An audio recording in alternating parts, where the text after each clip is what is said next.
Okay, hello everyone, welcome to commerce net achievers. My name is Talveer Singh और स्वागत है सभी का आज के सेशन में। एक बार प्लीज़ बता दीजिए ऑडियो वीडियो क्लियर है तो आप मुझे बता दीजिए।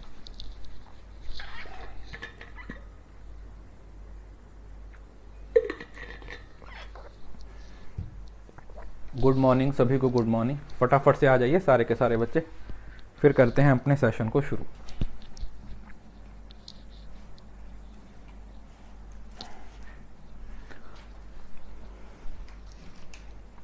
कल परसेंटेज का फर्स्ट पार्ट हमने पढ़ा था, आज हम उसको आगे कंटिन्यू करेंगे। 1 मिनट वेट करेंगे फिर शुरू करते हैं।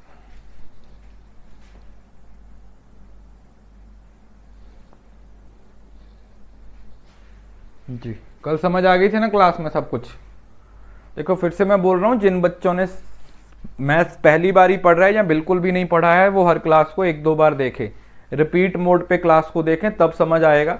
अदरवाइज अगर आपको लगता है कि एक बार देख लिया तो फिर वो समझ नहीं आएगा आगे, ठीक है।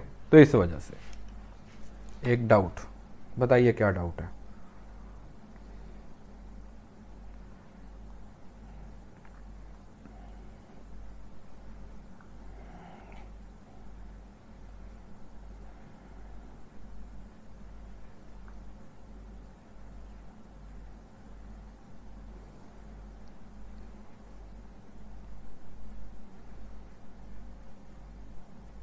मैनेजमेंट की क्लासेस पॉसिबल नहीं है इस बार मेरे लिए, क्योंकि फिर मेरा टाइम शेड्यूल एकदम से ख़राब हो जाता है और मैं कोर्स पे ध्यान नहीं दे पाता। तो एक टाइम पे एक ही कोर्स चलेगा।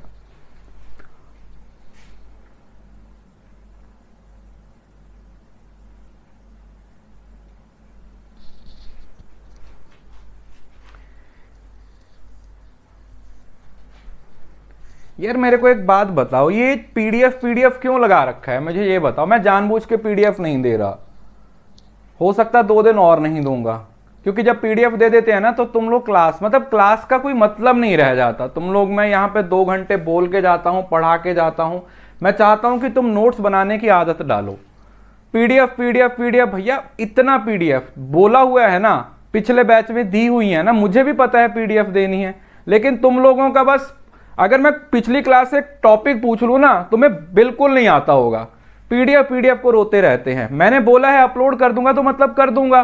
क्लासेस तो दे रहा हूं ना, क्लासेस तो पढ़ लो। वो जो 2 घंटे पढ़ा रहा हूं वो तुम्हें समझ आ रहा है? उसमें से तुम कुछ लिख रहे हो, फालतू में एक ही चीज के पीछे पड़े रहते हैं। मुझे भी पता है, वो मेरी रिस्पॉन्सिबिलिटी है, लेकिन वो कब देनी है वो मैं डिसाइड करूंगा। मतलब इतना रोते ही रहते हैं, इतना क्यों रो रहे हो यार? पढ़ लो ना, पढ़ने पे ध्यान दो। कल थोड़ी है पेपर तुम्हारा। पीडीएफ होती रहती है। अगर मैं एक टॉपिक पूछ लूं किसी को नहीं आएगा, पढ़ने पे ध्यान नहीं है, इसी बच्चे से फेल होते हैं। तुम्हें कंटेंट इकट्ठा करते रहना, बस ये भी मिल जाए वो भी। अरे मैंने बोला है कि अपलोड करूंगा तो मतलब करूंगा। जानबूझ के नहीं कर रहा, क्योंकि तुम लोग नोट्स नहीं बनाते हो। जानबूझ के नहीं देता, क्योंकि तुम लोग नोट्स नहीं बनाते हो। नोट्स बनाने की आदत डालो। हद है यार, मतलब 4-5 दिन हुए अभी क्लासेस शुरू हुए कि इतना रोना शुरू कर दिया, हद से ज्यादा। कल है क्या क्लास, पेपर?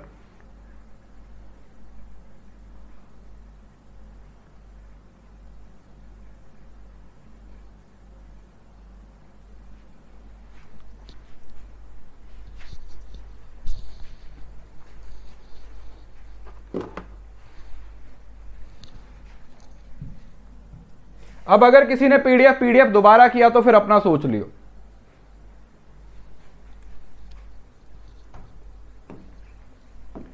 परसेंटेज को आगे कंटिन्यू करते हैं।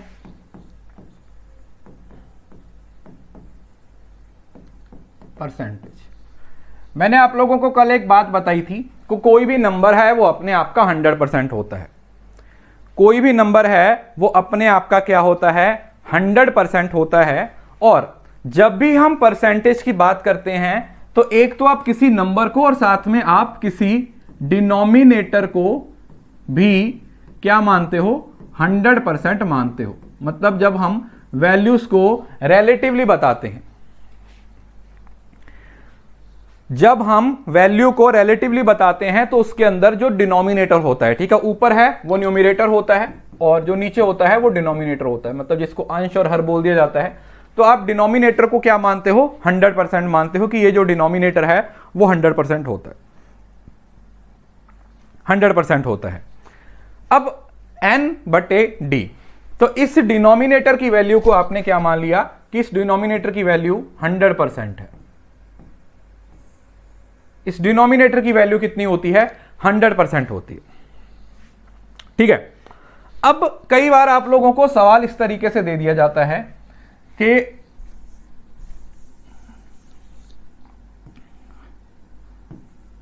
25/100 और आपसे पूछ लिया जाता है कि ये 25 है वो 100 का कितने % है। ये सवाल आपको डीआई में देखने को मिलेंगे, डीआई में आपको देखने को मिलेंगे। 25/100, 25/100 कि जो 25 है वो 100 का कितने % है। नॉर्मली इस तरीके के सवाल, मैं सिंपल सवाल ले रहा हूं ताकि आप लोगों को समझने में कोई दिक्कत ना आए। 25/100 कई बार सवाल पूछ लिया जाता है। तो 25/100 का मतलब क्या हुआ, आपको पता है कि ये वाला नंबर 100% होता है और ये वाला नंबर कितना होता है, उसकी परसेंटेज वैल्यू होती है। अब ये तो 25% है, ये आप लोगों को पता चल गया। लेकिन अगर यहां पर मैं 25 की बजाय 135 लिख दूं और फिर मैं आपसे पूछूं कि बताओ कि जो 25 है वो 135 का कितने % है, तो वहां पर आपको निकालने में दिक्कत होगी, वहां पर आपको निकालने में दिक्कत होगी। अब वहां पर एक मेथड आता है, इसको थोड़ा सा ध्यान से समझना। सुनो, हम बोलते हैं इसको break and join method, break and join method. अब ये होता क्या है, ब्रेक एंड ज्वाइन मेथड का मतलब समझ लो। आपको बोला गया कि 26% ऑफ 840 निकालो, ठीक है। आपको क्या बोला गया है कि 26% निकालो किसका, 840 का। अब ये देखने में आप लोगों को एक ऐसा नंबर लगता है जिसमें आपको लगता है कि ये कैलकुलेशन तो सर डिफिकल्ट है, 26% हम कैसे निकालेंगे। जब तक आप इसको 26% देखोगे तब तक ही आपको 26% ही नजर आएगा। लेकिन अगर आप इसको ब्रेक कर दो, इसको कर दो 10% प्लस 10% प्लस 5% प्लस 1%, यस और नो, कर सकते हो या नहीं कर सकते। मतलब मैंने 25 लिखा, यहां 20 + 5 लिखा, कोई डिफरेंस है, कोई डिफरेंस नहीं है सर, दोनों वैल्यू सेम है। अब ध्यान से सुनो, ये जो 840 है इसका एक, जिसको बोल सकते हो गोल्डन रूल होता है, कोई भी नंबर हो। अब ये 840 है, ये अपने आप में कितना होगा, ये अपने आप में 100% होगा, यस और नो। 840 है वो अपने आप में कितना होगा, 100% होगा। अगर मैं एक पॉइंट के बाद, सॉरी पीछे से एक पॉइंट लगा दूं, पीछे वाला नंबर छोड़ दूं, तो ये 10% रह जाएगा। तो मतलब 10% की वैल्यू कितनी रह जाएगी, 84 रह जाएगी, यस और नो। इतना तो समझते हो ना कि 840 अगर 100% है तो इसका 10% कितना हो गया, 84 हो गया। और अगर मैं आपसे बोलूं कि इसका 1% कितना होगा, तो 1% फिर एक पॉइंट के बाद डॉट लगा दो, एक नंबर के बाद, तो 8.4 है वो इसका क्या हो जाएगा, 1% हो जाएगा। ये चीज डीआई में आपको बहुत हेल्प करेगी। बहुत ज्यादा सवाल आपको डीआई में इस तरीके से बनाने हैं, तो मैं पहले ही सिखा दे रहा हूं ताकि डीआई में जाके आपको कोई दिक्कत ना आए।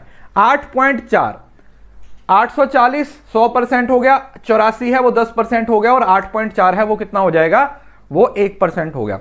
अब इसके बेसिस पे ना आप कोई सा भी नंबर निकाल सकते हो। अगर आप बोलो, अगर मैं आपसे बोलूं कि इसका 50% भी निकाल दो, 50% क्या होगा, देखो 50% कैसे निकलेगा, ये 10% है, इसको 5 से गुणा कर दो, 50% आ जाएगा। या 840 100% है, तो अगर मैं इसको आधा करूंगा, ये 50 है तो इसका भी आधा हो जाएगा, कितना हो जाएगा, 420 हो जाएगा। बात समझ आई। तो आप लोग इस तरीके से जब वैल्यूज को ब्रेक कर दे रहे हो, जब आप वैल्यूज को ब्रेक कर दे रहे हो तो सवाल बनाना आसान हो जाता है। अब 840 का 26% निकालना है। देखो 10% आपको मालूम है कितना है 84, तो 84 यहां पे आ जाएगा, 84 यहां पे आ जाएगा। अब मेरे को एक बात बताओ 5% कितना होगा? 10% अगर 84 है तो 84 का आधा कितना होगा? 84 का आधा कितना होगा? 42, और एक कितना होगा? 8.4। इसको ऐड कर दो, इसको ऐड कर दो, 84 प्लस 84 प्लस 42 प्लस 8.4, 160, 200, 208, 200, एक सेकेंड, 8 8 16, 16 4 20, 200, 4 4 8 और 10, 210, 218.4 आ रहा है। कितना आ रहा है? 218.4 आ रहा है। अब ये कितना आसानी से आ गया 218.4। देखो इतना आसान है इस सवाल को बनाना। पहले पहले आप ऐसे करो, बाद में आप सीधा 25% 1/4 कर दो। अगर आप देखो इसमें से अगर मैं इसको 25% प्लस 1% लिख दे रहा हूं, ध्यान से समझना, 25% आपको पता कितना होता है? 1/4 होता है। तो 1/4 किसका? 840 का। 4 एकम 4, 4 दूनी 8, 210, 210 ये हो गया। और 1% की वैल्यू कितनी होती है? 1% की वैल्यू थी 8.4, तो कितना आ जाएगा? 218.4। देखो कितना इजीली आप सवाल को बना सकते हो, कितनी आसानी से आप किसी भी परसेंटेज को डायरेक्ट बनाने की बजाय, आपको पता है यार डायरेक्ट तो बड़ा मुश्किल हो जाएगा, 26% कैसे निकालूंगा मैं 840 का। तो डायरेक्ट निकालने की बजाय अगर आप उसको पार्ट्स में डिवाइड कर दे रहे हो, उसके हिस्से बना दे रहे हो, तो वहां पर सवाल को बनाना क्या हो जाता है? इजी हो जाता है। That is very easy. उस तरीके से सवाल को बनाना क्या हो जाता है? आसान हो जाता है।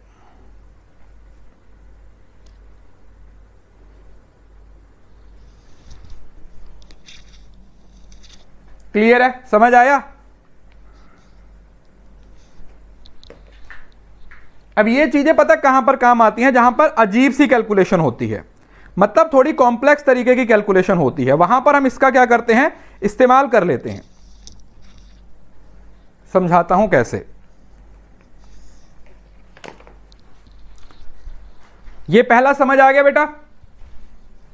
25% का मतलब 1/4 होता है। 25 मतलब 1/4 होता है। जैसे एक और से एग्जांपल लेते हैं, जैसे सवाल आ जाए 29% ऑफ 440। अब इस सवाल को देखोगे बनाने के कितने सारे तरीके, कितने सारे तरीके हैं। देखो अब इस 29% को आप कैसे देख सकते हो? अब इसको अलग अलग तरीके से देखने का रूप है। जैसे कोई बंदा बोलेगा कि सर ये 20% प्लस 5% प्लस 4% है। एक बंदा ऐसे देख रहा है, सही है, कोई गलत नहीं है। दूसरा बंदा बोलेगा कि सर ये मुझे नजर आ रहा है 30 - 1%, ऐसे भी देख रहा है। यस और नो? 30% - 1%। अब अगर मैं इसको ऐसे देख लूं, या फिर अब तीसरा तरीका एक और भी हो सकता है, क्या कि ये 25% प्लस 4% नजर आ रहा है। समझ रहे हो ना? वो आपकी इच्छा, आप जैसे बनाना चाहते हो। तो अब इसके लिए क्या करना पड़ेगा? पहले 440 को लो, 440। अब 440 अपने आप में कितना है? 100% है। 44 कितना है? 10% है। 4.4 कितना है? 1% है। अब देखो क्या कर सकते हो, what you can do. Best जो है, बेस्ट जो है, बेस्ट है आप लोगों का ये वाला, क्योंकि देखो 10% की वैल्यू आपको पता है कितनी है? 44 है। तो 30% की वैल्यू कितनी आएगी? इसको 3 से गुणा किया है तो ये भी अपने आप को 3 से गुणा कर लेगा। देखो 40 को 3 से गुणा किया, 120, 4 3 12, 132, 132। लेकिन 132 ज्यादा हो गया। 30% की वैल्यू थी ना 132, इसमें से 1% माइनस कर दो। 1% कितना है? 4.4, 4.4। 5 को माइनस कर दो, 127.6। आपके पास एग्जैक्ट नंबर आ जाएगा। अब इन तीनों में से कोई सा भी मेथड अप्लाई कर लो, ऐसे निकाल लो, ऐसे निकाल लो, ऐसे निकाल लो, तुम्हारी इच्छा है, आंसर 127.6 ही आएगा। आंसर कभी भी किसी भी तरीके से गलत नहीं आता। ठीक है? मैथ में कोई सा भी मेथड यूज कर लीजिए, जो कैलकुलेशन है, क्योंकि वो सेम रहती है, मेथड कोई सा भी यूज कर लो, आंसर हमेशा सेम आएगा। अब देखो ये 25 + 4 वाला सुनो, अब ये क्या किया है, देखो इसको ध्यान से सुनना, यहां पर देखो, यहां पर देखो, अगर ये 25% + 4 हो, 4% हो, अब ये एक ऐसा नंबर है जो 4 से कैंसिल हो रहा है, सबको मालूम है ये वाला नंबर 4 से कैंसिल हो रहा है, तो मैं इसका 25% पहले ले लेता हूं। 25% का मतलब क्या होता है, 1/4 होता है, तो 440 का 25% मतलब 1/4, 110 आ जाएगा। ठीक है, अभी जो पिछली सवाल में पूछ रहे थे 110 आ जाएगा, और 4% कितना हो जाएगा, 16 और 12, 16 11.6, 16 1.6, 17.6, कितना आ जाएगा, ये 4% कितना हो जाएगा, 17.6 हो जाएगा, और 110 + 17.6 भी सेम ही आंसर आएगा।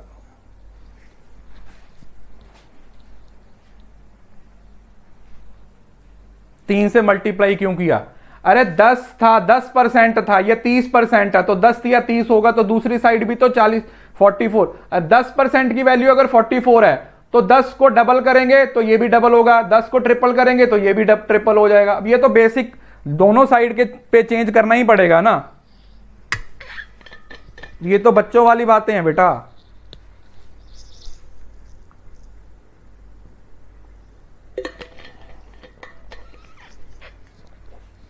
समझ आया? आप कोई सा भी नंबर हो, आप लोग उसको इस तरीके से सॉल्व कर सकते हो। जैसे आप एक सवाल बनाओ, ऐसा करो, 37% ऑफ 290 ये निकालो, चलो 37% ऑफ 290 निकालो,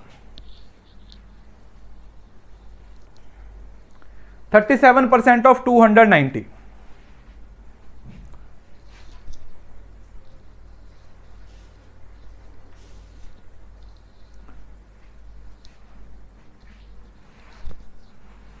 $17.6 कैसे आया, 4.4 × 4, 4.4 × 4, 1% 4.4 है, तो 4% कितना होगा, 4.4 × 4,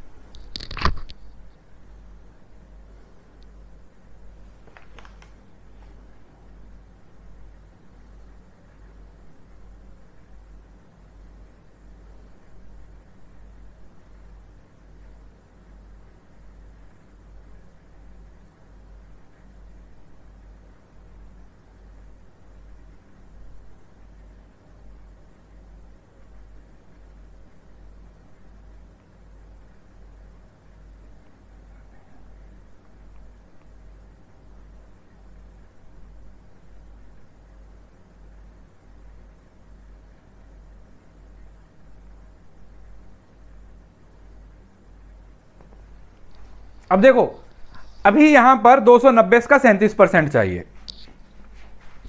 अब ये 290 है, पहले इसको देखो ऐसे, 290 है, ये 290 है, तो 290 अपने आप में कितना होगा, 100% होगा, 29 कितना हो जाएगा, 10% हो जाएगा, और 2.9 कितना हो जाएगा, 1% हो जाएगा। ठीक है, अभी इस 37 को आप कैसे देखते हो, वही अलग अलग तरीके से देख सकते हो।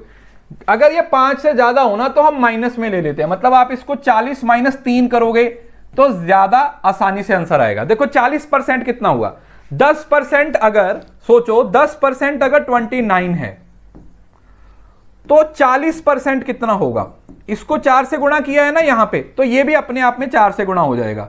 अगर 30 को 4 से गुणा करूंगा तो 120 आएगा, 4 माइनस कर दिया तो 126 आ गया।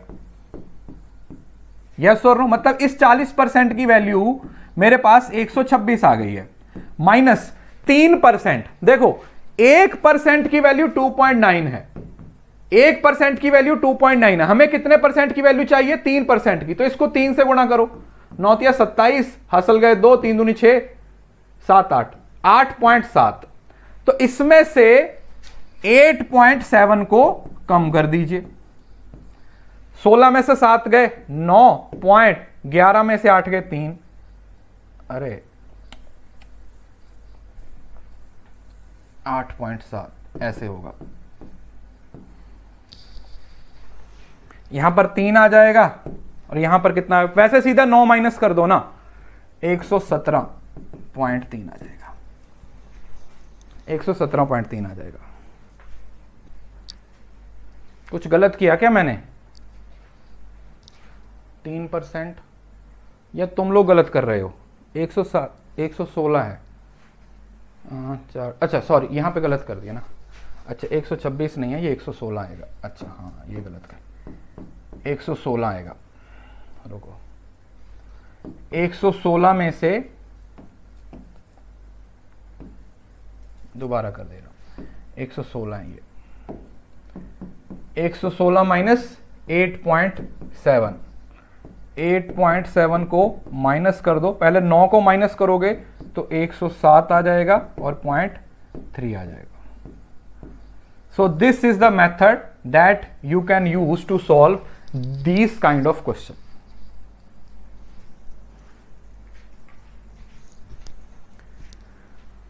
समझ आया? अब एक होमवर्क नोट करो, एक होमवर्क नोट करो।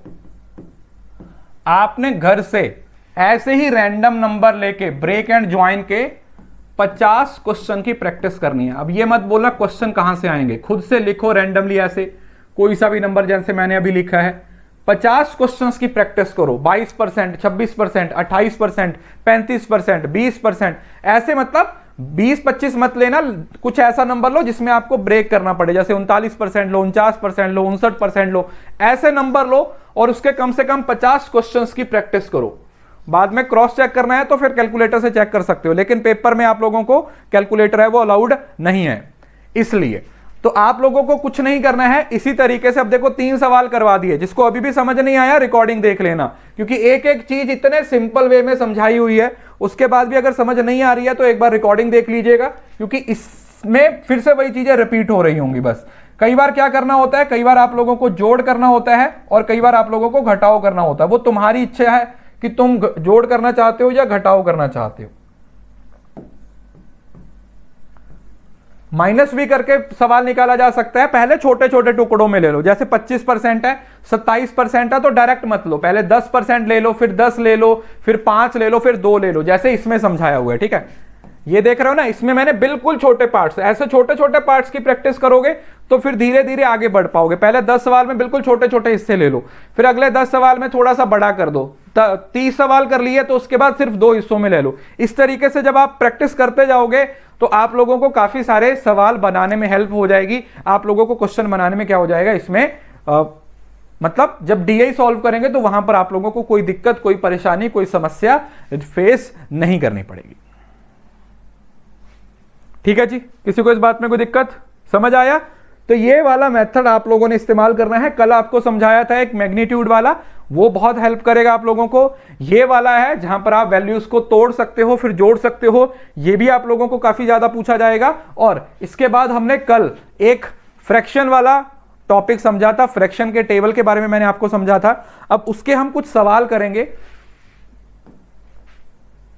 लेकिन वो सवाल करने से पहले एक चीज समझ लो।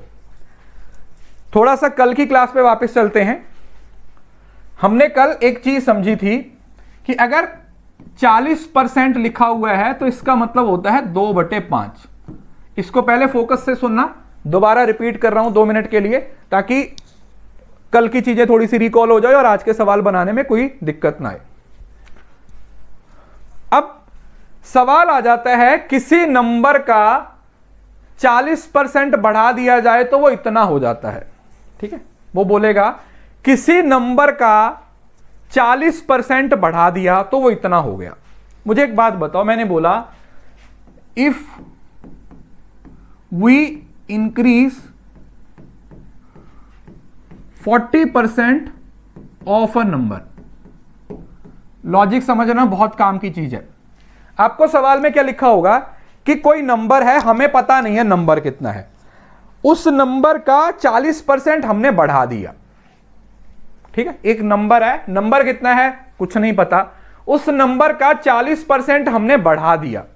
अब ये जो 40% बढ़ाया है इसके दो तरीके हैं। पहला तरीका तो वो स्कूल में सिखाया जाता था कि आप नंबर को x मान लो भैया और फिर उसमें 40% बढ़ाते रहो, जो कि बहुत पुराना हो गया है, हमें उसमें नहीं जाना। ठीक है, वो अभी भी x से हमें सवाल सॉल्व नहीं कर रहे हैं। ठीक है, हम लॉजिक समझेंगे, मैथ के रीजन को समझेंगे।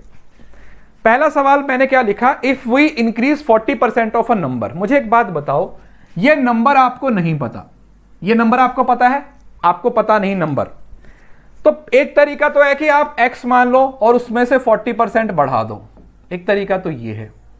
लेकिन इस तरीके की सबसे बड़ी प्रॉब्लम क्या है, इस तरीके की सबसे बड़ी प्रॉब्लम ये है कि ये सवाल तो बना देगा, इससे सवाल तो बन जाएगा, लेकिन ये बहुत टाइम ले लेगा। ये आपका सवाल तो बन जाएगा लेकिन ये आपका काफी सारा टाइम ले लेगा और वो टाइम हम नहीं दे सकते। तो अब थोड़ा सा लॉजिकली सोचो, लॉजिकली सोचो, ये नंबर इसका कितने परसेंट है बताओ।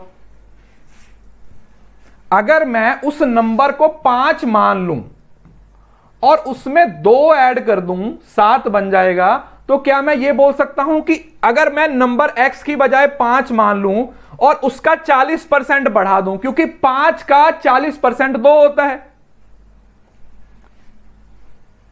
5 का 40% 2 होता है। तो जब भी इस तरीके का सवाल आता है तो हम फ्रैक्शन में जो भी नंबर डिनोमिनेटर में होता है उसी को मान लेते हैं, क्योंकि इस नंबर का 40% मुझे मालूम है कितना है, 2 है, और ये 2 किसके बराबर है, ये 2 किसके बराबर है, 40% के बराबर ही तो है। समझ रहे हो मेरी बात को। उसने बोला कोई नंबर, अरे कोई नंबर की क्या जरूरत है, वो वाला नंबर पकड़ो ना जिसका 40% हमें पता है। आप उस नंबर को लो ना जिसका 40% मुझे पता है, इसका 40% 2 है, तो मैं नंबर x क्यों मानूंगा, मैं नंबर 5 मानूंगा,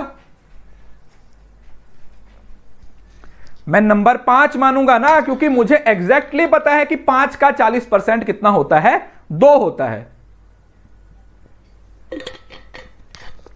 जैसे बोल दिया जाए कि किसी नंबर को हमने 25% से घटा दिया, कोई नंबर है उसको 25% से घटा दिया, तो आप क्या करोगे, क्या नंबर मानोगे, नंबर क्या होगा 1/4। वो नंबर 4 था और उसको 25% से घटा दिया, तो अब वो नंबर कितना बन गया, 3 बन गया। बात समझ रहे हो मेरी बात, लॉजिक समझ में आया। तो हम किसी XYZ 100 लेने की बजाय एग्जैक्ट वही नंबर लेंगे ना जो हमें परसेंटेज से देखने को मिल रहा है, जो हमें हमारे सामने परसेंटेज से निकल के आ रहा है। जो नंबर हमारे पास परसेंटेज से निकल के आ रहा है हम वही नंबर तो लेंगे, जो नंबर हमारे पास परसेंटेज से निकल के आ रहा है हम उसी नंबर को लेने वाले हैं।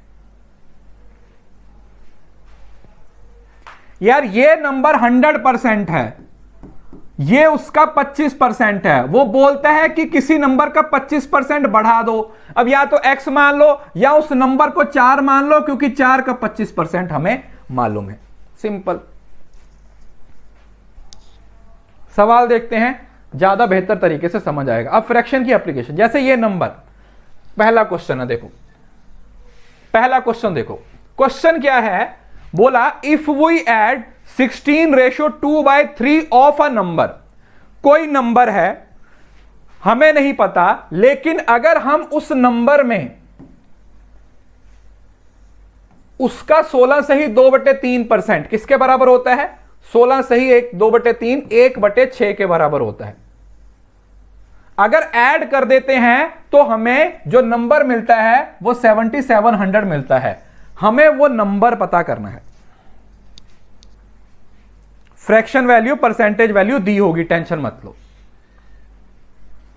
सब कुछ दिया होगा सवाल में। परसेंटेज है तो परसेंटेज तो दी होगी ना, कम से कम 1/6। सवाल को ध्यान से देखो, माइनस इस वजह से किया है क्योंकि डिक्रीज हुआ था। जब किसी नंबर को इंक्रीज करते हैं तो जोड़ होता है और डिक्रीज करते हैं तो माइनस होता है। अब मेरी बात को ध्यान से सुनो,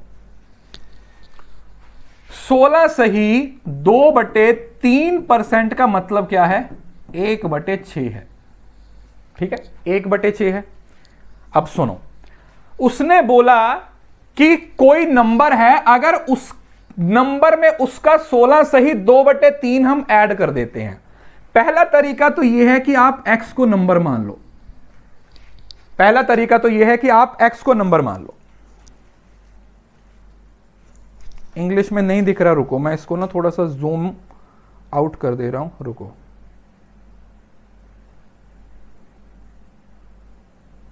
अब सही है?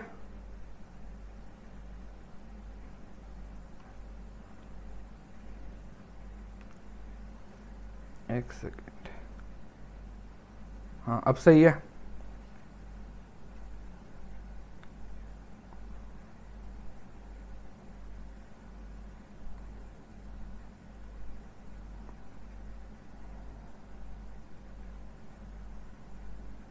ओके, अब सही है। अब हम किसी नंबर को x माने, तो आप मेरे को यह बताओ, अगर मैं वो नंबर 6 को मान लेता हूं तो 6 का 16 सही 2/3 उसमें ऐड करना है। 6 का ये जो 1 है वही तो 16 सही 2/3% है। तो मतलब अगर मैं मान लेता हूं कि वो नंबर 6 है, अगर मैं ये मान लेता हूं कि वो नंबर क्या है, वो नंबर 6 है।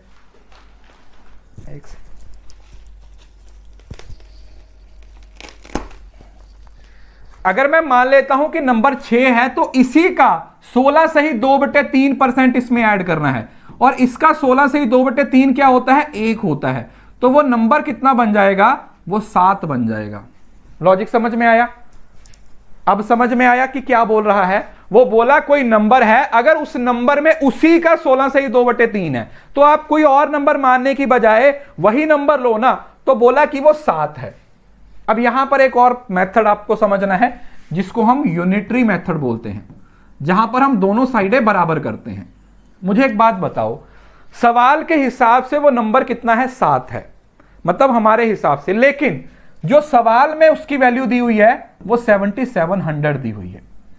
जब आप स्कूल में थे तो आपको एक सवाल होता था कि अगर 10 रुपए की 50 रुपए की 10 टॉफियां हैं तो एक टॉफी कितने की आएगी? ऐसी थी ना?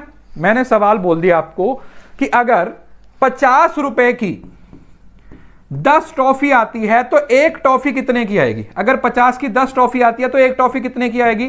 तो आप क्या करते थे? 50/10, 5 की एक टॉफी का। तो इसी तरीके से यूनिटरी मेथड में आपने सिंगल यूनिट की वैल्यू को ढूंढना होता है। अगर 7 यूनिट का मतलब 7700 है तो एक यूनिट का मतलब क्या होगा? 7700 डिवाइडेड बाय 7, 1100। कितना? 1100। तो इसका मतलब अगर ये इसका 1100 टाइम है तो वो नंबर भी इस साइड भी वो 1100 से क्या हो जाएगा? गुणा हो जाएगा, 6600। तो हमारा जो आंसर आएगा वो कितना आएगा? वो 6600 आ जाएगा। समझ आया? यूनिटरी मेथड में एक यूनिट की वैल्यू निकाली जाती है और फिर दोनों साइड पे उस नंबर के साथ मल्टीप्लाई कर दिया जाता है, क्योंकि अगर ये अपने आप का 1100 गुणा है तो यूनिटी के हिसाब से आपको दोनों साइड पे 1100 से मल्टीप्लाई करना पड़ेगा। 3 4 5 सवाल करेंगे और बेहतर तरीके से समझ आएगा। जितना इसमें समझ आया अच्छा है, और सवाल करेंगे तो और प्रैक्टिस होगी और चीजें क्लियर होंगी। कुछ बच्चों को हो सकता है थोड़ी दिक्कत हो, लेकिन जैसे जैसे सवाल बनाते जाओगे चीजें आप लोगों को और क्लियर होती जाएंगी। समझ आया 1100 कहां से आया? तो हमें 7 वैल्यूज की जो 7 यूनिट्स की जो वैल्यू है वो 7700 दी हुई है, और हमेशा यूनिटरी मेथड में आप एक यूनिट की वैल्यू को निकाल लेते हो और उस एक वैल्यू के बेसिस पे आप वैल्यू को निकाल लेते हो। ये नया नंबर है या पुराना नंबर है? इस नंबर में ऐड करके ये नंबर आया। तो अगर आपसे ओरिजिनल नंबर पूछा जाए तो आंसर 6600 आएगा, और अगर ऐड करने के बाद का नंबर पूछा जाए तो 7700 आएगा। ठीक है? जैसे अगला एक सवाल और देखो। अब इसको देखो, ध्यान से सुनो। अब इसमें माइनस करना है। 14 सही 2/7, 14 सही 2/7 किसके बराबर होता है? 1/7 होता है। उसने बोला इफ वी सब्सट्रैक्ट इतना of a number from itself. कोई नंबर है, अगर उस नंबर से अगर उस नंबर से हम 14 सही 2/7% निकाल देते हैं तो हमारे पास 4800 आ जाता है। Find the number. सेम वही तरीका, सेम वही क्वेश्चन है। वहां पे ऐड किया था, यहां पे लेस होके आएगा। वहां पर ऐड हुआ था, यहां पर लेस होगा। ध्यान से फोकस के साथ सुनो, कमेंट पे ध्यान मत दो। जो जो बोल रहा हूं, जो जो लिख रहा हूं, उस पे ध्यान दो, सब समझ आएगा।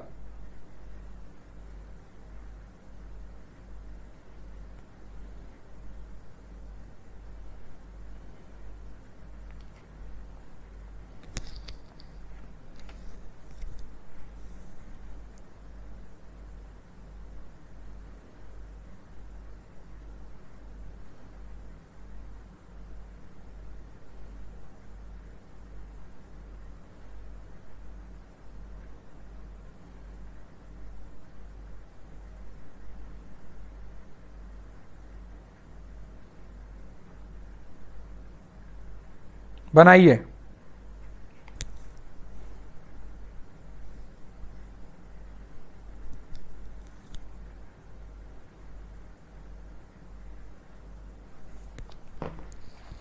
अब ध्यान से सुनो, उसने बोला एक्स नंबर, कोई नंबर हमें नहीं पता वो नंबर है, तो हम क्या मान लेते हैं कि वो नंबर 7 ही होगा, क्योंकि 7 का 14 सही 2/7% कितना होता है? 1 होता है। तो उसने बोला उसमें से उसका 14 सही 2/7% क्या कर दो? माइनस कर दो। ये कितना होता है? 1 होता है। तो 1 को माइनस कर दोगे तो नंबर आएगा 6। और इस 6 की वैल्यू आपको सवाल में कितनी दी हुई है? 4800 दी हुई है। अगर 6 यूनिट्स की वैल्यू 4800 दी हुई है तो 1 यूनिट की वैल्यू कितनी हो जाएगी? 4800 डिवाइडेड बाय 6, 6 अट्ठे 48, तो 800 गुणा हो गया। ये इसका कितना है? 800 गुणा है। तो इसका मतलब जो ओरिजिनल नंबर था वो भी इसका 800 गुणा होगा। 8 7 5600। तो आंसर कितना आ जाएगा? 5600। लॉजिक समझ आया? बस आपने परसेंटेज पे ध्यान देना है, कितनी परसेंटेज दी हुई है उसके बेसिस पे आपने सवाल को बनाने की कोशिश करनी है।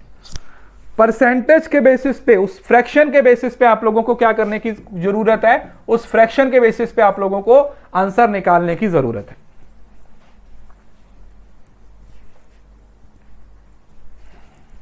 क्लियर है? चलो अगला सवाल देखो, क्वेश्चन को ध्यान से पढ़ो। इफ वी एड 12 1/2, 12.5% कितना किसके बराबर होता है? अभी याद करो, 12.5% किसकी फ्रैक्शन, सॉरी हाँ 12.5% किसकी फ्रैक्शन होती है? याद है किसी को? अभी फ्रैक्शन का टेबल याद होना चाहिए। 12.5% किसकी वैल्यू होती है? बताइए।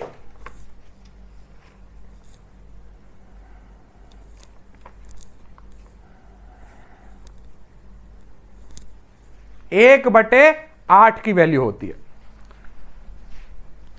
1/8, 1/8 किसके बराबर होता है? 12.5% के बराबर होता है। अब ये तो सीधा ही है, उसने सीधा 4800 का 12.5% पूछ लिया। अब इसको तो आप डायरेक्ट भी बना सकते हो। 4800 का 12.5% मतलब 1/8, 600, और इसको 4800 में ऐड कर दो। 4800 प्लस 600, 5400। अब इसमें तो आपको कुछ और करना ही नहीं थी, क्योंकि उसने नंबर ही दे दिया। इसमें तो उसने सीधा नंबर ही दे दिया ना आपको। क्या बोल रहा है? इफ वी एड 1.12 1/2% ऑफ 4800, सीधा ही 4800 नंबर ही दे दिया इस बार तो उसने। इस बार तो आपको उसने घुमाया ही नहीं, इस बार तो आपको उसने कंफ्यूज ही नहीं किया। उसने सीधा सीधा सवाल पूछ लिया कि अगर 4800 का 12.5% हम उसमें ऐड कर दें, अगर 12.5% उसमें ऐड कर दें तो हमारे पास आंसर कितना आएगा? 54। हो सकता है वो आपको बोल देता कि अगर 12.5%, 12.5% उसका माइनस कर दें, तो माइनस कर देते तो क्या करते? 4800 माइनस 600 किसके बराबर आता? 4200। अब चाहे जमा कर रहे हो चाहे घटा रहे हो, क्वेश्चन में इंक्रीज लिखा हुआ है तो बढ़ाते हैं, डिक्रीज लिखा हुआ है तो घटाते हैं, बस।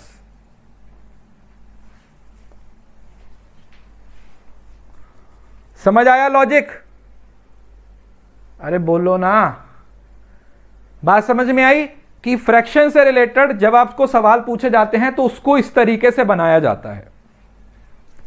चलो अगला सवाल खुद ट्राई करो, अब मैं ये नहीं बनाऊंगा। उसने बोला 11 सही 1/9%। 11 सही 1/9% किसके बराबर होता है? लिख दे रहा हूं, 11 सही 1/9% 1/9 के बराबर होता है। आपके लिए क्वेश्चन को थोड़ा आसान कर दिया, 1/9 के बराबर होता है।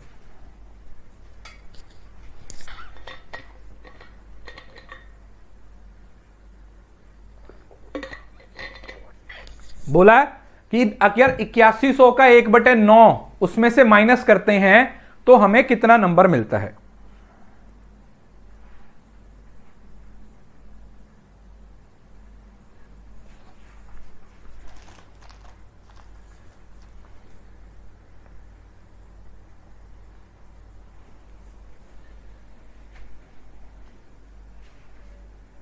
ये तो बहुत आसान आ गया, सीधा सीधा आ गया।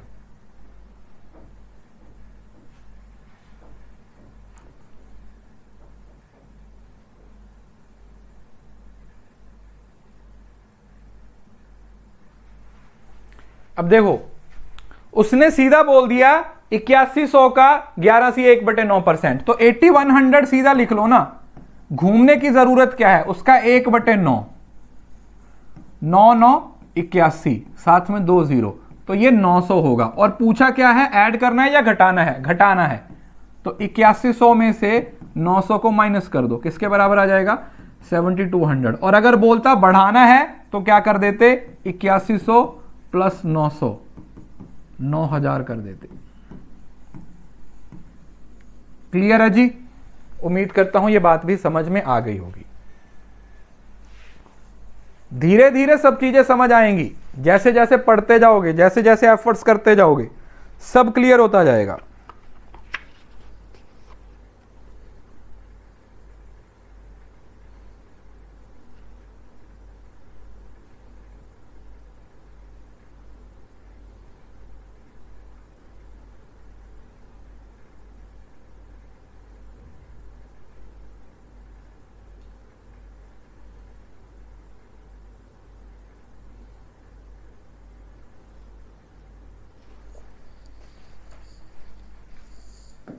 अगला सवाल, इसको ध्यान से पढ़ना, इसको ध्यान से पढ़ना।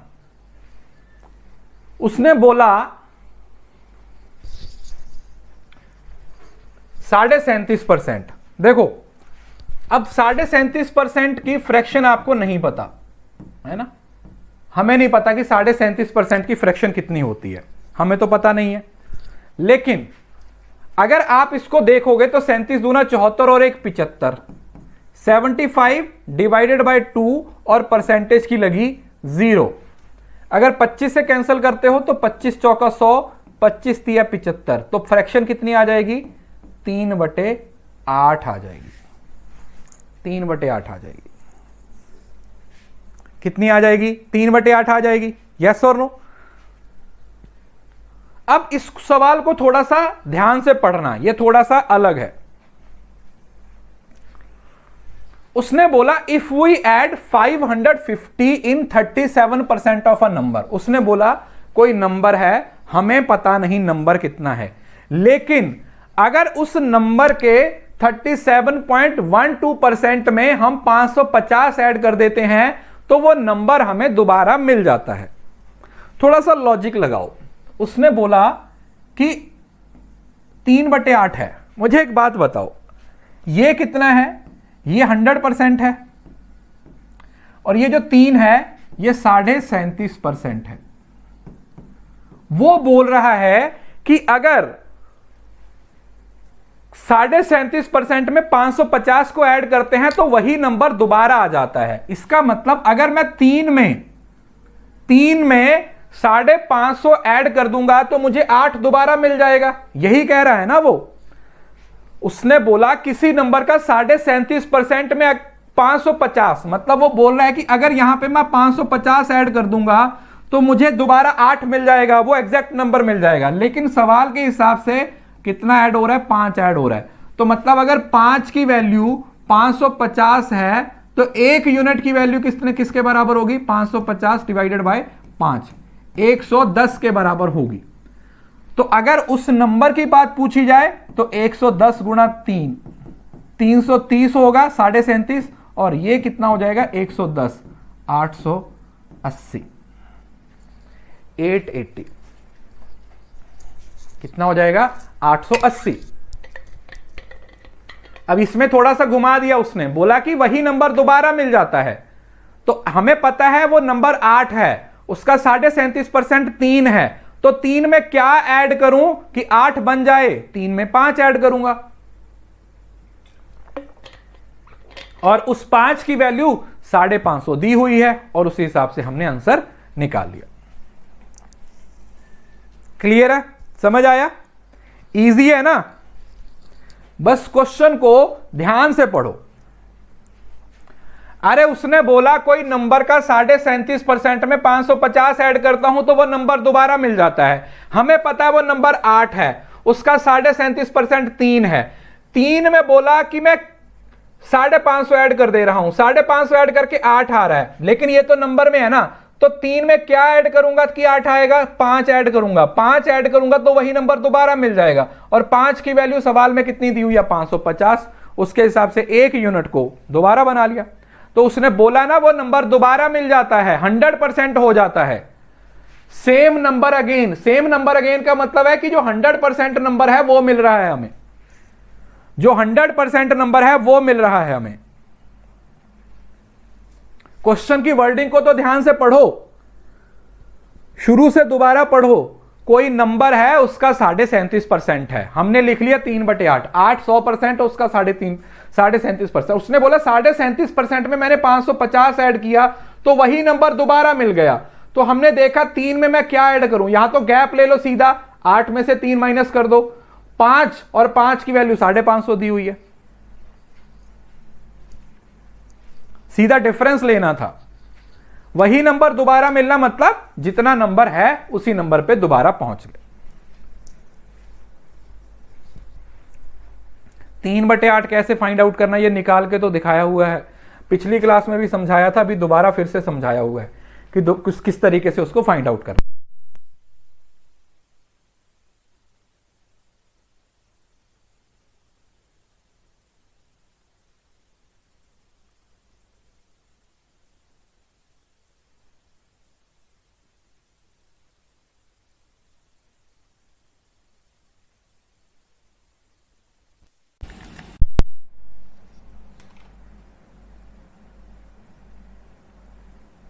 हेलो, हाँ, ये वाला सवाल बनाओ अब।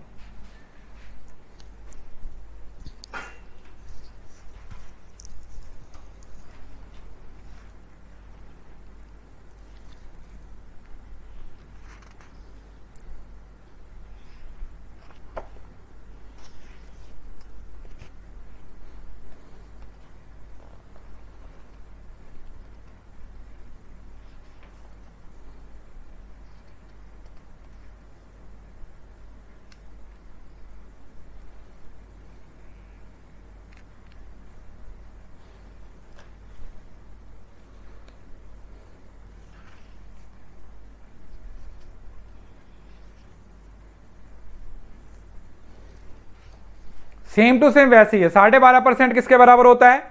12.5% किसके बराबर होता है? अभी तो बताया था। 12.5% किसके बराबर होता है? 1/8 के बराबर होता है। किसके बराबर होता है? 1/8 के बराबर होता है।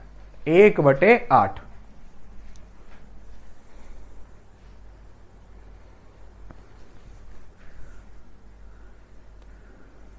अब देखो, उसने बोला किसी नंबर का 12.5% लेना है। हमें पता है कि वो नंबर हम 8 मानेंगे, उसका 12.5% ये है, ये 12.5% है, और ये 100% है। तो वो क्या बोल रहा है, किसी नंबर के 12.5% में अगर मैं 6300 ऐड कर देता हूं तो वही नंबर मुझे दोबारा मिल जाता है। मतलब इसमें मैं 6300 ऐड करता हूं, लेकिन सवाल के हिसाब से मैं कितना ऐड कर रहा हूं? 7 ऐड कर रहा हूं। एक में क्या ऐड करूं कि 8 बन जाए? 8 में से 1 को माइनस कर दो, तो मतलब 7 यूनिट्स की वैल्यू 6300 दी हुई है। तो 1 यूनिट की वैल्यू 6300 डिवाइडेड बाय 7 किसके बराबर हो जाएगा? 900 के बराबर हो जाएगा, 900। तो इसका मतलब वो नंबर यहां पर 900 है और ये कितना है? 7200 है।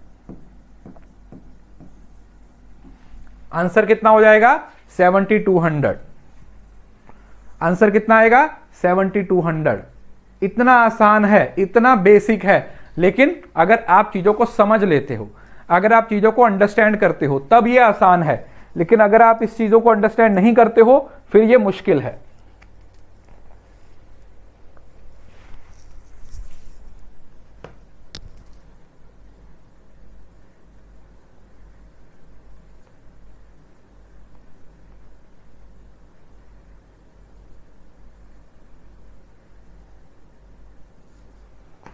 ठीक है जी, क्लियर है बेटा? चलो अगला सवाल देखो। ये थोड़ा सा अलग तरीके का हिसाब सवाल है। उससे पहले एक कंसेप्ट आपको समझा देता हूं।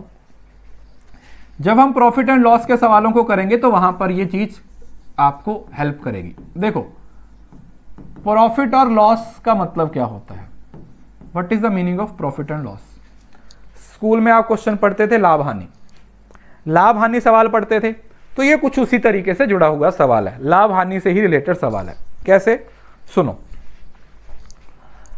प्रॉफिट और लॉस के हिसाब से क्या बताया जा रहा है कि तुम कोई चीज 10 रुपए की बना रहे हो, तुम कोई चीज 10 रुपए की बनाई और तुमने उसको 15 में बेच दिया, तो ये तुम्हारा क्रिया मूल्य हो जाएगा और ये तुम्हारा विक्रय मूल्य हो जाएगा। अंग्रेजी में बोलूं तो ये तुम्हारा कॉस्ट प्राइस था, सीपी था, और ये तुम्हारा एसपी है। मतलब जिसपे तुमने जो तुम्हारी कॉस्ट लगी वो सीपी हुआ और जो तुमने बेचा वो तुम्हारा एसपी हुआ।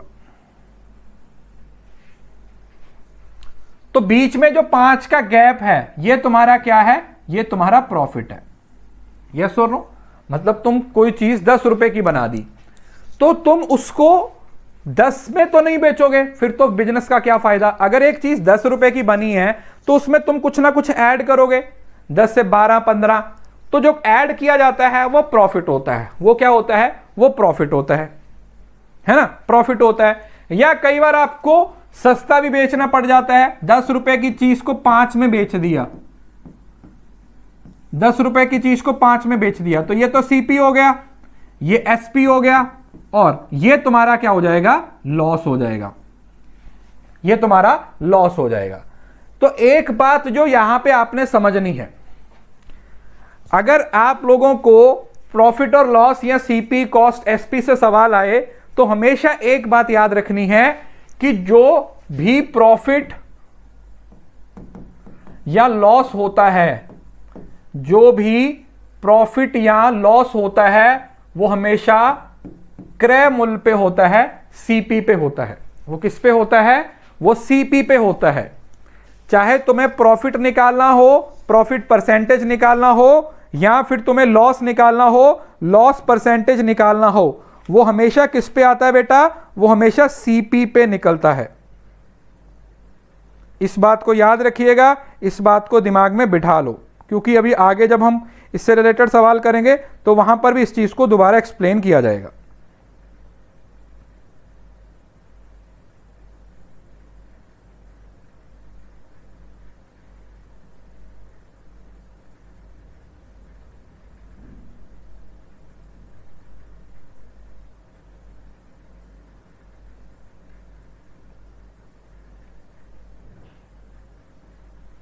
ओके जी, चलिए अब आते हैं वापस सवाल पे। सवाल पे आते हैं वापस। सुनो, बोला कि एक मिल्कमैन है, वो दूध बेचता है, डिसऑनेस्ट, लेकिन वो बेईमान है। एक दूध वाला बेईमान दूध वाला है, वो दूध बेचता है और बोलता है कि मैं तो कॉस्ट प्राइस पे ही दूध बेचता हूं। मतलब वो लोगों के घरों में दूध डालने आता है और बोलता है कि मैं तो, मेरे को ना जितने का ये दूध पड़ता है, अगर मेरे को ये 100 रुपए लीटर पड़ता है ना, तो मैं आगे भी 100 रुपए लीटर ही बेचता हूं। लेकिन वो क्या करता है? वो बीच ना पानी मिला देता है और 16 सहित 2/3% का प्रॉफिट अर्न कर लेता है। 16 सही 2/3% का मतलब क्या हुआ? 1/6। अब ध्यान से समझिएगा, 1/6। बात समझ में आई?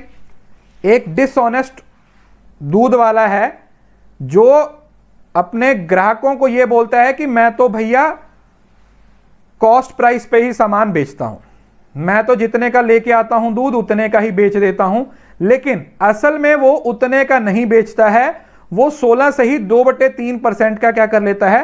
प्रॉफिट कर लेता है। अब प्रॉफिट क्या हुआ? मेरे को एक बात बताओ, 1/6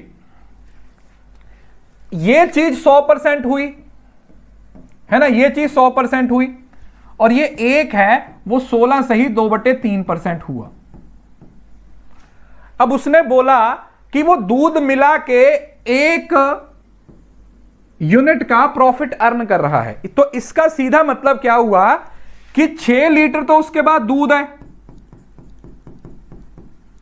लेकिन जो वो लेके जाता है 1 यूनिट का जो फायदा होता है वो क्यों होता है? क्योंकि उस 1 लीटर में पानी डालता है। तो मतलब जो मिक्सचर है, जो टोटल मिक्सचर बन गया वो 7 यूनिट हो गया, और जो दूध है वो 1 यूनिट हुआ, सॉरी 6 यूनिट हुआ। बात समझ में आई? अब ये जो 1 यूनिट का उसको फायदा हो रहा है, ये क्यों हो रहा है बताओ मुझे? ये जो 1 यूनिट का फायदा हो रहा है, ये किस वजह से फायदा हो रहा है?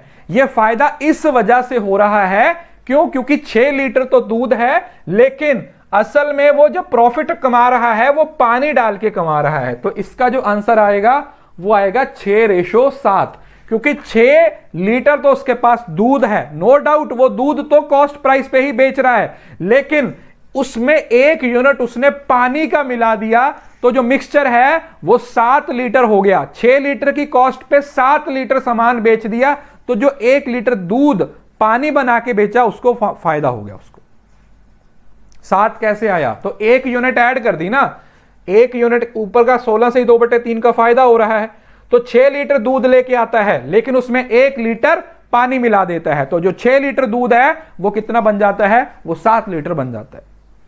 6 लीटर दूध में वो 1 लीटर पानी मिला देता है, तो 6 लीटर दूध 7 लीटर बन जाता है। तो यहां पर दूध की जो दूध की क्वांटिटी है वो 6 लीटर है, लेकिन जो टोटल मिक्सचर की क्वांटिटी है वो 7 लीटर है। क्यों? क्योंकि इसमें 6 लीटर दूध है, 6 लीटर मिल्क है, प्लस 1 लीटर वाटर है, इस वजह से जो टोटल मिक्सचर बना वो 7 लीटर बन गया।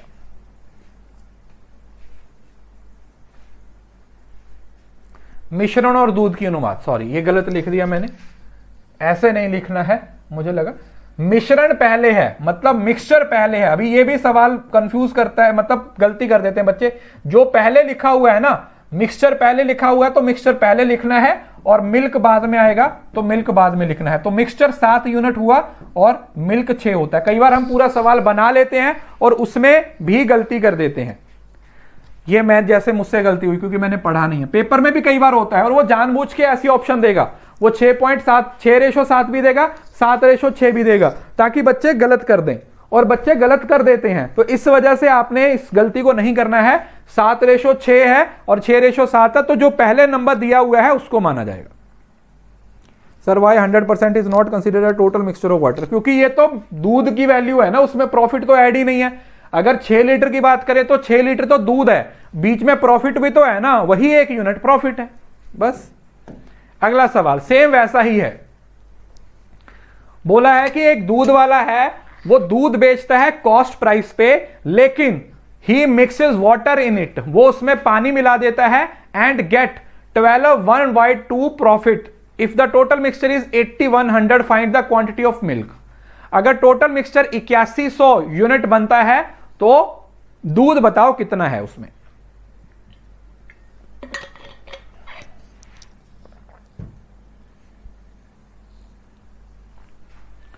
कैसे मालूम सर 1 लीटर पानी? अरे तो 1 यूनिट का प्रॉफिट हो रहा है, वहां पर 1 यूनिट का मतलब 1 लीटर ही तो हुआ, प्रॉफिट की बात हो रही है। तो प्रॉफिट क्या है? जितना पानी मिलाया वो प्रॉफिट है।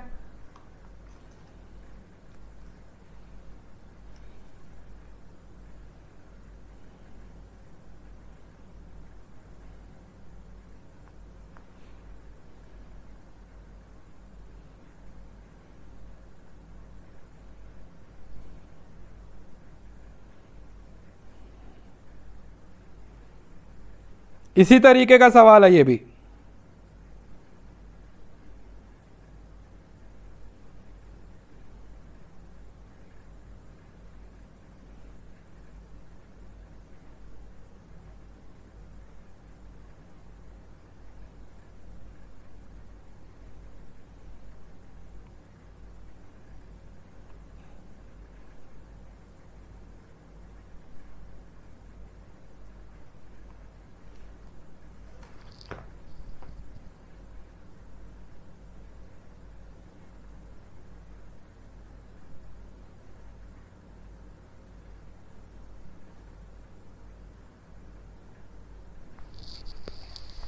देखो अब सेम टू सेम वैसा ही है, सुनो। 12.5% का मतलब क्या होता है? 12, 1 डिवाइडेड बाय 2% का मतलब क्या होता है? 1 डिवाइडेड बाय 8, 1/8 होता है।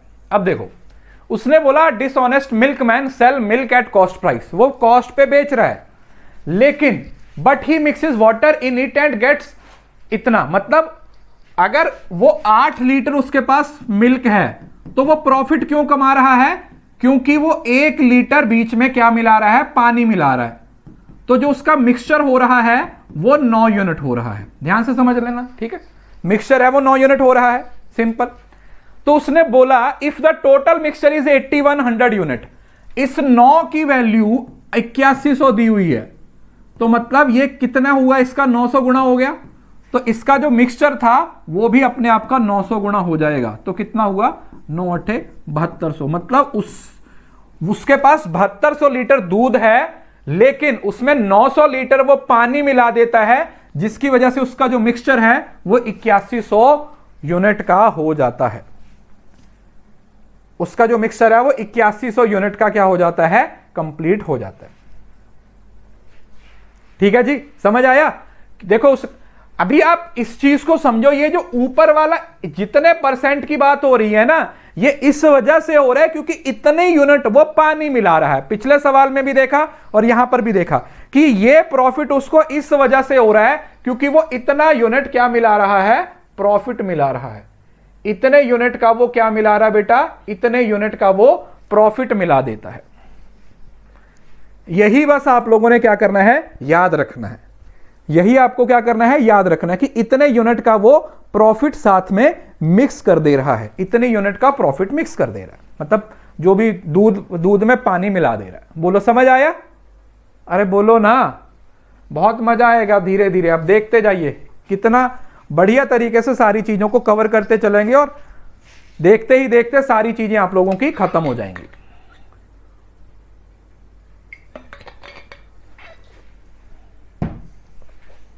चलो अगला सवाल देखो। यह सवाल बहुत इंपॉर्टेंट है, यह क्वेश्चन बहुत इंपॉर्टेंट है और इसमें जो लॉजिक है वो भी बहुत ज्यादा इंपॉर्टेंट है। पहले मैं आपको 1 मिनट दे रहा हूं, आप इस सवाल को बनाइए और 900 आया, उस यूनिट को हमने मिक्स किया है।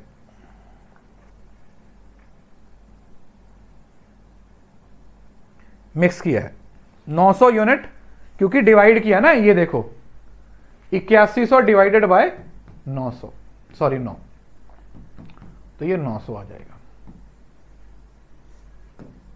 अगला सवाल बनाइए। ये बहुत अच्छा सवाल है, अगर आपने इसको पढ़ लिया ना, इसको समझ लिया, तो मैं मानूंगा कि आप लोगों को ना परसेंटेज की जो बेसिक एप्लीकेशन है वो अच्छे तरीके से समझ आ गई है।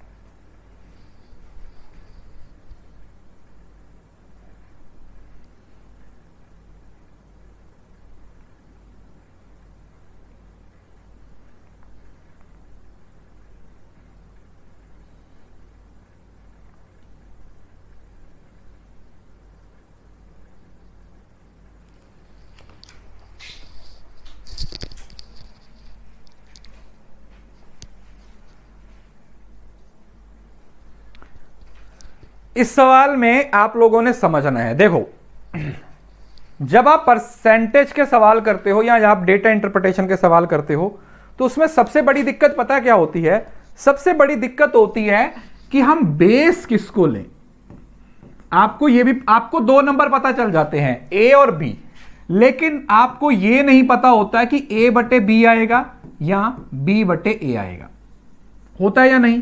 आपको 2 नंबर तो पता चल गए, आपको 2 नंबर पता चल गए कि एक नंबर हुआ जिसको बोल दिया जाता है ए बटे बी और दूसरा नंबर है बी बटे ए, लेकिन इसमें से सही क्या है वो हमें नहीं पता चल पाता। तो अब मैं वो आप लोगों को समझाऊंगा। देखिए, एक बात याद रखना, जहां से भी चेंज की शुरुआत होती है, जहां से भी चेंज स्टार्ट होता है, वो चाहे आगे की तरफ जाए या पीछे की तरफ, ध्यान से सुन लो मेरी बात, जिस पॉइंट से चेंज की बात की जाती है, जिस पॉइंट से चेंज की बात की जाती है, वो हमेशा बेस वैल्यू बनता है। अभी जैसे जैसे सवाल करेंगे वैसे वैसे आपको चीजें ज्यादा बेहतर तरीके से समझ आएंगी। पहले सवाल पे आते हैं और सवाल को बनाते हैं और फिर समझते हैं क्या है। देखो, उसने बोला कि एक x है और एक y है, एक x है और एक y है, ठीक है। उसने बोला कि x earn 25% more than y, कि जो x है वो y से 25% ज्यादा अर्न करता है, तो x y से 25% ज्यादा अर्न करता है, तो बताइए y x से कितना कम अर्न करता है। इस तरीके के सवाल में आप क्या करते हो? इस तरीके के सवाल में या तो तुम 25% को इस्तेमाल कर सकते हो या फिर हम 100 को इस्तेमाल कर सकते हैं। देखो, अगर x 25% ज्यादा कमाता है तो आप ये मान लो कि ये 100 रुपए कमाता होगा, है ना। अगर मैं इसको 100 अज्यूम कर लेता हूं तो ये इसका 25% ज्यादा, मतलब 100 प्लस 25 कमाता होगा। यस और नो? इस बात में तो किसी को कोई दिक्कत नहीं है। जिसके रिस्पेक्ट में बात की जा रही है, जिसके साथ कंपेयर किया जा रहा है, उसको आप 100 मान लो, क्योंकि 100 पे कैलकुलेशन करना आसान होता है। क्योंकि 100 नंबर पे जो कैलकुलेशन करना होता है वो काफी आसान होता है। 100 पे कैलकुलेशन करना होता है आसान। तो इसका मतलब इस सवाल के हिसाब से अगर y 100 रुपए कमा रहा है, अगर y 100 रुपए कमा रहा है तो x 125 रुपए कमा रहा है। या अगर आप इसको कैंसिल कर दोगे तो अगर ये 4 यूनिट कमा रहा है तो ये 5 कमा रहा होगा। इस बात में किसी बच्चे को कोई दिक्कत? ये बात आप लोगों को समझ आनी चाहिए। पहली बात समझ आ गई। अब मेरे को एक बात बताओ, y x से कितना कम कमा रहा है? यहां पर देखो कितना गैप है। गैप हमेशा ऊपर आता है, गैप हमेशा बराबर आता है, सॉरी गैप हमेशा ऊपर आएगा, चाहे x y से कम कमाए या ज्यादा कमाए, गैप हमेशा ऊपर आता है। अब दिक्कत क्या है? अब दिक्कत है कि सर यहां पर 4 लिखूं या 5 लिखूं। गैप तो पता चल गया 1 यूनिट का गैप है, गैप तो पता चल गया 1 यूनिट का गैप है, लेकिन दिक्कत यह है कि अभी यह नहीं पता चल रहा कि नीचे 4 लिखूं या 5 लिखूं। अब कैसे पता लगाएंगे? ध्यान से सुनो, मेरे को एक बात बताओ, इस लाइन को ध्यान से पढ़ो। What does y earn than x? हम जिसके साथ कंपेयर कर रहे हैं वो हमेशा बेस में जाएगा। अब अगर आप 5 देखो तो 5 तो वो खुद कमा रहा है ना, अगर मैं नीचे 5 लिख दूंगा तो फिर तो वो खुद के साथ ही कंपेयर कर रहा है। लेकिन असल में तो उसने देखना है ना कि y के कंपैरिजन सॉरी क्या बोला, व्हाट डज, अच्छा y की बात हो रही है। अगर मैं 4 लिख दूंगा फिर तो ये y खुद के साथ कंपेयर कर रहा है, लेकिन उसने पूछा x के साथ कंपेयर करना है, तो x की वैल्यू कितनी है? 1/5, तो आंसर कितना आएगा? 20%। तो मतलब अगर x इन y हो गया, ये किसके बराबर है? ये 25% है, और अगर y और x ऐसा है तो ये 20% हो जाएगा। ठीक है, सिंपल लॉजिक समझ में आ गया। आपने बेस में उस नंबर को लेना है जिसके साथ कंपेयर किया गया है। अब इसका एक और तरीका भी है, जिस नंबर के साथ दैन लिखा हुआ होता है ना, दैन लिखा हुआ होता है वो ज्यादातर बेस, वैसे जितने सवाल बनाते जाओगे आपको खुद ही पता चल जाएगा कि कौन सा नंबर बेस में लेना है। तो बेस में हमेशा वो नंबर लिया जाता है जिसके साथ कंपेयर। एक्स को तो कंपेयर करना है ना, कितना कम कमा रहा है, किसके कंपैरिजन में, वाई के कंपैरिजन में कम कमा रहा है, किसके कंपैरिजन में, सॉरी वाई के बात कर रही है एक्स के कंपैरिजन में, तो 1/5 हो जाएगा, 1/5 हमारा आंसर आ जाएगा। ऐसा ही एक और सवाल है, ये देखो, उसने बोला इफ राम सैलरी इज 16 2/3, 16 से ही 2/3% किसके बराबर होता है, 1/6 के बराबर होता है। उसने बोला अगर राम की जो सैलरी है वो राधा की सैलरी से, अगर राम की जो सैलरी है वो राधा की सैलरी से 16 से ही 2/3% कम है, तो बताइए how much percentage does Radha salary is more than Ram. अगर राम राधा से 16 से ही 2/3% कम कमाता है तो बताइए राधा कितने परसेंट ज्यादा कमाती है। सेम वही सवाल।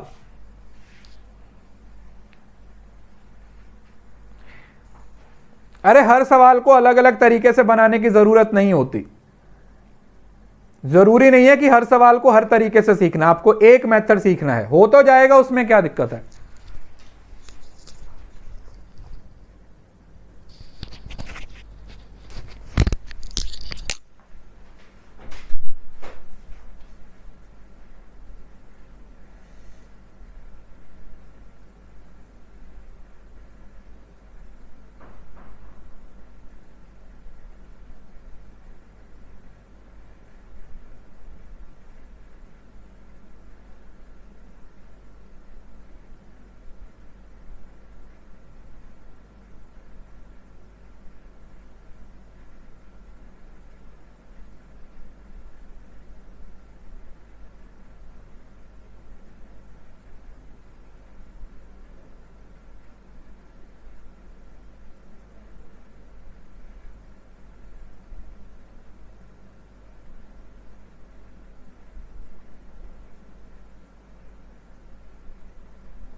चलो देखो, अब इसमें एक साइड पे राम लिखो और एक साइड पे राधा।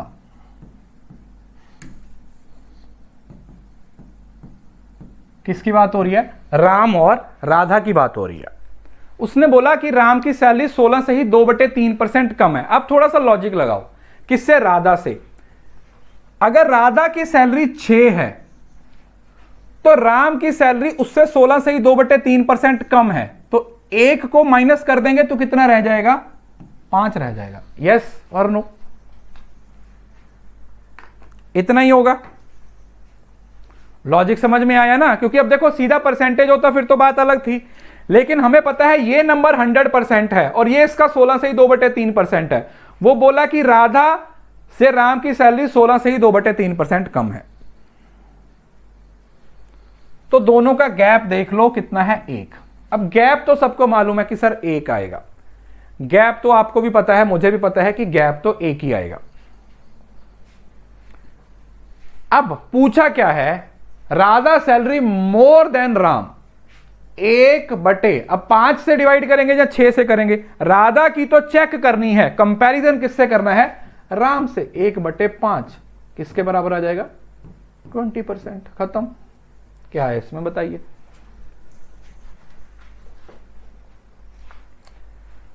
अब पूछा हुआ है ना कि राधा की सैलरी कितनी ज्यादा है, किससे, राम से। बस राम की सैलरी 5 यूनिट है, राधा की 6 है, तो दोनों में गैप है 1 यूनिट का। 1/5 divided by 1/5 is equal to 20%। बस इतना ही तो करना है, और क्या करना है।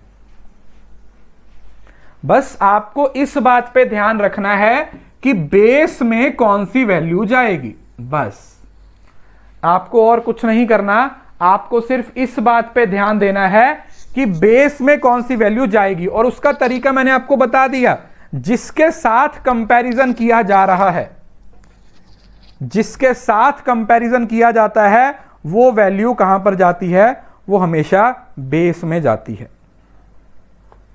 वो वैल्यू हमेशा कहां पे जाती है बेटा? वही वैल्यू बेस में जाती है। वही वैल्यू कहां पर जाती है? बेस में चले जाती है। बस यही चीज तो चेक करनी है, और क्या करनी है। ठीक है। अच्छा चलो, जैसे मैं भी आपको एक और सवाल देता हूं इसी से रिलेटेड। जैसे मैं बोल दूं कि ए है वो बी से 40% बड़ा है। ए है वो बी से 40% बड़ा है, तो ये बताओ कि जो बी है वो ए से कितने परसेंट छोटा होगा? बताइए। सेम वही सवाल जो आपने अभी सीखा, सेम उसी से रिलेटेड लॉजिक समझना। सवाल क्या है कि जो ए है वो बी से 40% ज्यादा है, तो आपने ये बताना है कि जो बी है वो ए से कितना परसेंट कम होगा।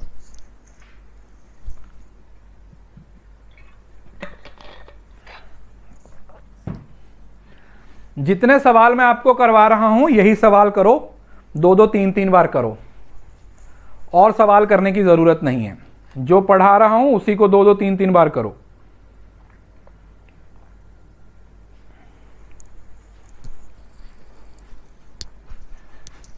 बताइए क्या आंसर आएगा?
अब देखो फिर से वही चीज सुनो।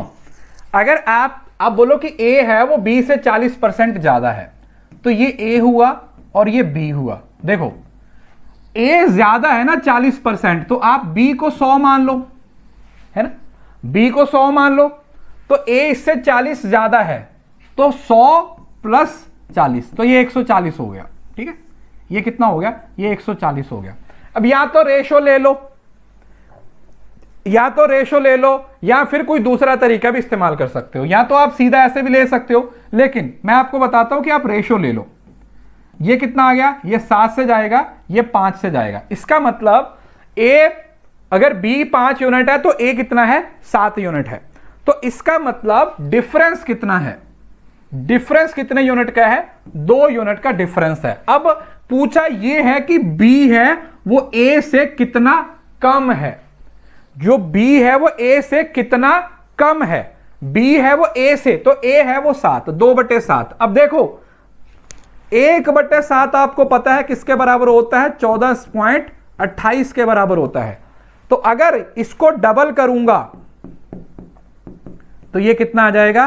28.56%। एक तो ये तरीका है, और दूसरा तरीका क्या था? 1/7 क्या था? 14 सही 2/7 गुणा 2 कर दो, 14 प्लस 2/7 किससे गुणा कर दो, 2 से, 14 दूना 28 प्लस 2 दूनी 4/7, 28 4/7%। जो तरीका इस्तेमाल करना है वो कर सकते हो।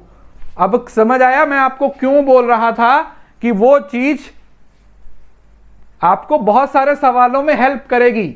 ये चीज आपको बहुत सारे सवालों में हेल्प करेगी जब आप ये समझ लेते हो कि आपको किसके साथ कौन से नंबर को कंपेयर करना है, कौन से नंबर को कितना परसेंट कंपेयर करना है, किस तरीके से बेस वैल्यू लेनी है, किस तरीके से नंबर्स को डिवाइड करना है। अगर आपको इतना समझ आ गया तो जैसा मर्जी सवाल आ जाए कंपैरिजन वाला, आप बड़े आराम से उसका आंसर निकाल दोगे। ठीक है जी, क्लियर है। अब जैसे इसको आप एक और तरीके से भी देख सकते हो। नॉर्मली आपको सवाल जो डिफरेंस वाला आता है, ध्यान से समझना, ये डिफरेंस वाला कॉन्सेप्ट है, काफी ट्रेंड में है और काफी सारे सवाल इससे पूछे जाते हैं। डिफरेंस वाला सवाल है, इससे काफी सारे सवाल पूछे जाते हैं। ए और बी, जैसे वो बोले कि ए का वैल्यू 100 है और बी की वैल्यू 200 है। ध्यान से समझना, बोला कि ए की वैल्यू 100 है और बी की वैल्यू 200 है। अब इसको वो 3 तरीके से आपसे पूछ सकता है। पहला तरीका है वो क्या पूछेगा कि ये बताओ कि ए बी से कितना ज्यादा है। ठीक, पहला सवाल पूछने का तरीका क्या होगा कि जो ए है वो बी से कितना ज्यादा है। दूसरा तरीका है कि वो ये पूछ सकता है कि जो बी है वो ए से कितना कम है। यस, पहला तरीका है वो ये बोलेगा कि ये बताओ ए बी से कितना ज्यादा है। दूसरा हो सकता है वो पूछे कि ये बताओ कि जो ए बी है वो ए से कितना कम है। और जो तीसरा है वो ये बोलेगा कि ए और बी का गैप बताइए, ए और बी का गैप बताइए।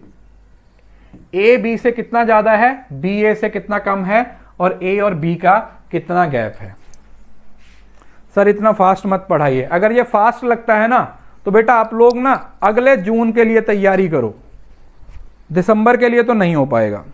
क्योंकि जितने आराम से मैं पढ़ाता हूं ना, पूरी कैटेगरी में कोई नहीं पढ़ाता, जितनी तसल्ली से एक एक चीज समझाता हूं। लोग अभी तक ना 3-3 यूनिट खत्म करवा चुके हैं अपने कोर्स में। अब इस 3 तरीके से पूछे गए सवाल का एक ही जवाब होगा 100। बस पूछने का तरीका अलग है। चाहे ए पूछ ले बी से कितना ज्यादा है तो भी 100 आंसर आएगा। अगर ये पूछ ले कि बी ए से कितना है तो भी 100 आएगा। और अगर ये पूछ ले ए और बी का गैप कितना है तो भी 100 ही आएगा।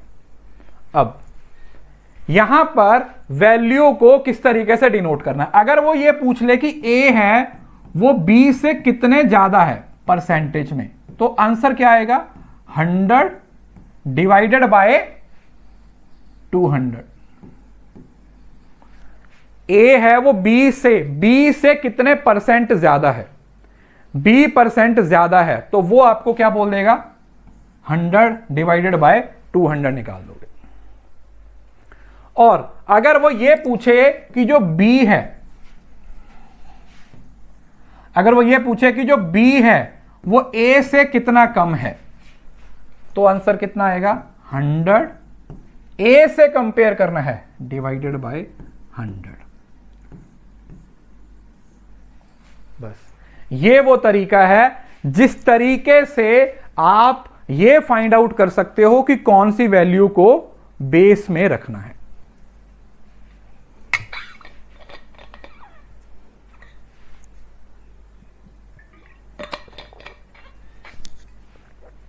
अच्छा मैंने गलत लिख दिया ना, ये गलत लगा दिया ना।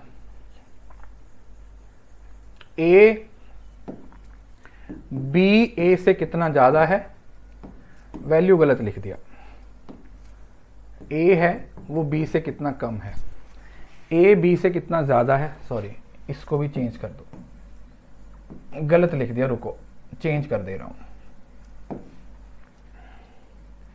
ए बी से कितना कम है और बी है वो ए से कितना ज्यादा है, ऐसे आएगा। वैल्यू थोड़ा ऊपर नीचे हो गया था, बाकी तो सही है।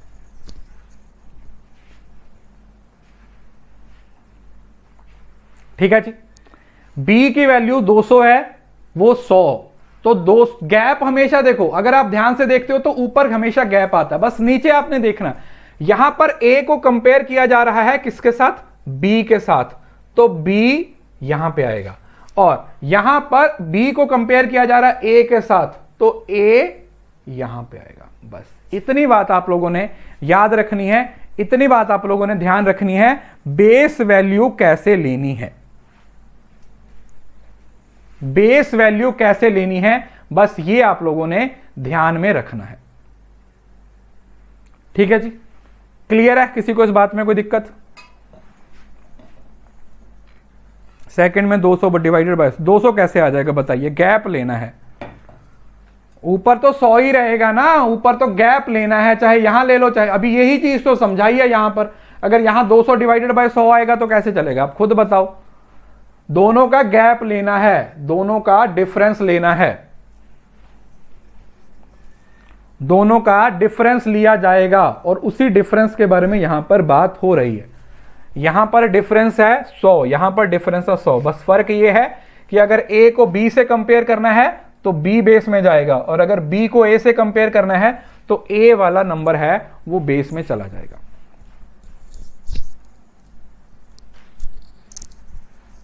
क्लियर है जी?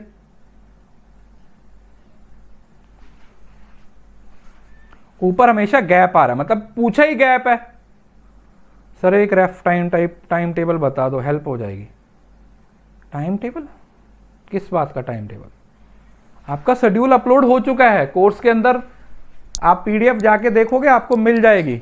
फोल्डर चेक करो, उसके अंदर आपको पीडीएफ दे रखी है मैंने, जाके चेक करो।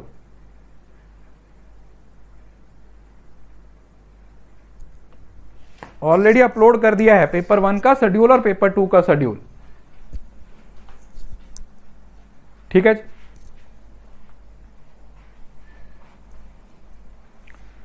अरे जरूरी है कि हर परसेंटेज को, यार एक बात है देखो, देख लो, ध्यान से सुन लो मेरी बात, हर सवाल को एक ही तरीके से नहीं बनाया जाता। अगर मैंने 1/5 लिख दिया तो आप बोलो सर इसको 20% से भी करवाओ, उस सवाल को 20% से करवा दिया तो सर 1/5 से भी करवाओ। हर सवाल को मैं 4 तरीके से नहीं करवा रहा हूं। ठीक है? इस वजह से आप देखो तो सही, 2 क्लासेस हो गई हैं और उसी में तुम इतना ज्यादा वो हो गए, थोड़ा टाइम तो दो यार। पहली बार मैथ पढ़ रहे हो, अब कल किसी का मेरे को फीडबैक आया, आता जाता खुद नहीं है क्लास में, कुछ पढ़ा नहीं है, मुझे फीडबैक आता है बच्चे का कि आज की क्लास बिल्कुल बकवास थी। तो मैंने कहा ठीक है कोई बात नहीं, अगर बकवास थी तो उसमें कोई दिक्कत नहीं है। हमेशा टीचर को ब्लेम करना जरूरी नहीं होता, हमें खुद से भी मेहनत करनी पड़ती है। अगर एक बार समझ नहीं आ रहा तो दूसरी बार देख लो। अगर क्लास के 99.9% बच्चों को समझ आ रही है तो यहां पर प्रॉब्लम टीचर की नहीं है, तुम्हारी है। इस चीज को समझ लीजिए। मेहनत तो करनी पड़ेगी ना, एफर्ट्स तो करने पड़ेंगे।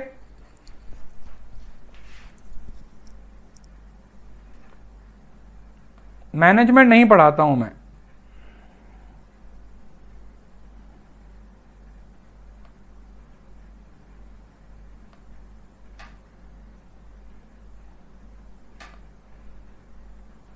अभी दोबारा देखो क्लास को, दोबारा देखो, पहले टॉपिक तो कवर करो, एक बार देखो, 2 बार देखो, 3 बार देखो, जितनी बार समझ नहीं आ रहा देखो अच्छे से, थोड़ा टाइम देके देखो। तुम्हें क्या लगता है सारी उम्र तुमने मैथ नहीं पढ़ा और तुम्हें लगता है कि 4 घंटे पढ़ के सब कुछ समझ आ जाएगा?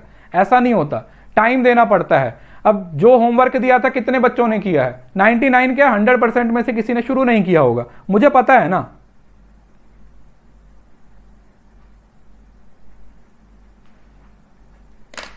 ठीक है, आगे की क्लास में मिलेंगे।